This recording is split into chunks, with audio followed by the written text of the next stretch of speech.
सबसे पहले इस तरह की घटनाएं मानवता को तार-तार कर देता है। पुलिस प्रशासन का जो खौफ होना चाहिए अपराधियों को, लगता है वो खौफ ख़त्म हो गया है।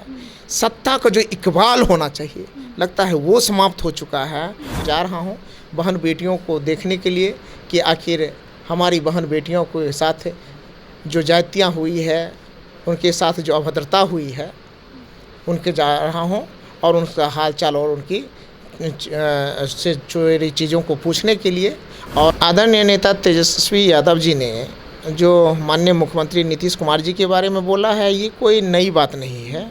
तेजस्वी यादव जी पहले से ही कहते हैं कि जो शासन प्रशासन का कमान माननीय मुख्यमंत्री जी के हाथ में होना चाहिए, वो उनके हाथ में नहीं है, बल्कि उनके इर्द गिर्द जो लोग बैठे हुए हैं वही उनका सारा डिसीजन ले रहे हैं। बिहार की नालंदा में जो घटना घटी है उसके बाद पूरी तरीके से विपक्ष जो है सरकार पर हमलावर है, और ऐसे में आज आपको बताएं कि आरजेडी विधायक गौतम कृष्ण जो है आज मिलने जा रहे हैं सीधे तौर पे पीड़िता से और साथ में उनके परिवार से। सबसे पहले तो गौतम जी, आप लोग जा रहे हैं, सरकार को क्या कुछ कहना चाहेंगे, क्योंकि काफ़ी दिन हो गए ये घटना को लेकर अभी तक कुछ खास बातचीत सामने नहीं आई है। सबसे पहले इस तरह की घटनाएं मानवता को तार-तार कर देता है। संविधान की जो व्यवस्थाएं बाबा साहब अम्बेडकर ने बनाया है, लगता है उसका मजाक हो रहा है। पुलिस प्रशासन का जो खौफ होना चाहिए अपराधियों को, लगता है वो खौफ ख़त्म हो गया है। सत्ता का जो इक़बाल होना चाहिए, लगता है वो समाप्त हो चुका है। और लगता है अपराधी बिल्कुल स्वच्छंद हो गए हैं, मन मुताबिक हो गया है, जैसा चाहता है वैसा करता है।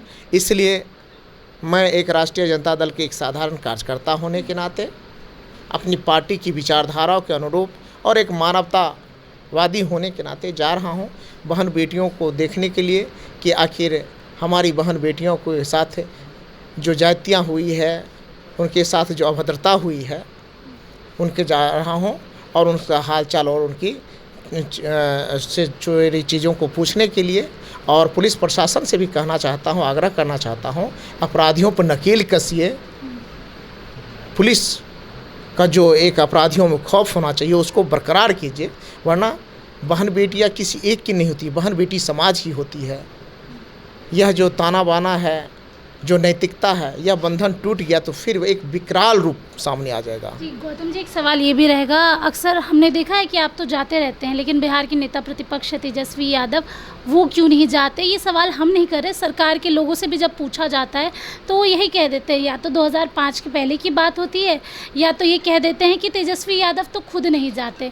तो इस पर आप क्या कुछ कहना चाहेंगे? माननीय नेता तेजस्वी यादव जी भी हर संभव कोशिश करते हैं जाने का, और जहाँ कहीं नहीं जा पाते हैं वहाँ अपनी टीम के द्वारा, अपने लीडर के द्वारा, अपने कार्यकर्ताओं को वहाँ ज़रूर भेजते हैं। आपको मैं बता रहा हूँ, अभी गाय घाट में घटना हुई, हत्या हुई, माननीय नेता तेजस्वी यादव जी खुद गए। उससे पहले खगड़िया की घटना हुई, माननीय नेता के द्वारा टीम भेजा गया। उससे पहले जो भी घटनाएं हुई वहाँ पार्टी के द्वारा निर्धारित लीडर वहाँ जाते हैं, और कहीं अगर टीम भी नहीं जा पाती है तो व्यक्तिगत तौर पर नेताजी के द्वारा निर्देश मिल जाता है कि आप वहाँ जाइए और वहाँ की यथास्थिति को से हमें अवगत करवाइए। तो ऐसी बात नहीं, चूँकि पार्टी की जिम्मेवारी बड़ी है और माननीय नेता तेजस्वी यादव जी की भी जिम्मेवारी बहुत बड़ी है। अभी केरल गए हैं, वहाँ पार्टी और गठबंधन की प्रचार में, तो इसलिए हमारे नेता जो हैं वह मानवतापूर्ण है, सामाजिक न्याय के पुरोधा आदरणीय लालू प्रसाद यादव जी के विचारों से सिंचित है। तो इसलिए वह विपक्ष के द्वारा कोई भी ऐसे आरोप को मैं खारिज करता हूं, क्योंकि नेता बहुत संवेदनशील हैं हमारे। आखिरी सवाल आपसे ले लूँगी, मुख्यमंत्री नीतीश कुमार राज्यसभा जा रहे हैं, इस्तीफा भी देने वाले हैं ऐसा कहा जा रहा है, लेकिन उसके पहले उनकी सिक्योरिटी में जिस तरीके से बदलाव की बातें सामने आ रही है, तेजस्वी यादव ने खुद ही अपने पेज पे पोस्ट भी किया है, इसको कैसे देख रहे हैं?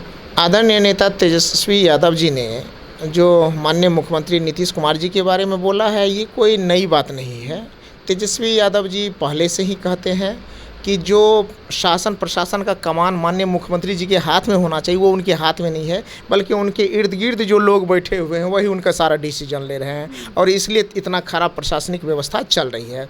और इस तरह की जो चिट्ठी निकली है सुरक्षा को लेकर के, यह उसका पुख्ता प्रमाण है। जो हमारे नेता कह रहे हैं तो वह बात की सच्चाई है।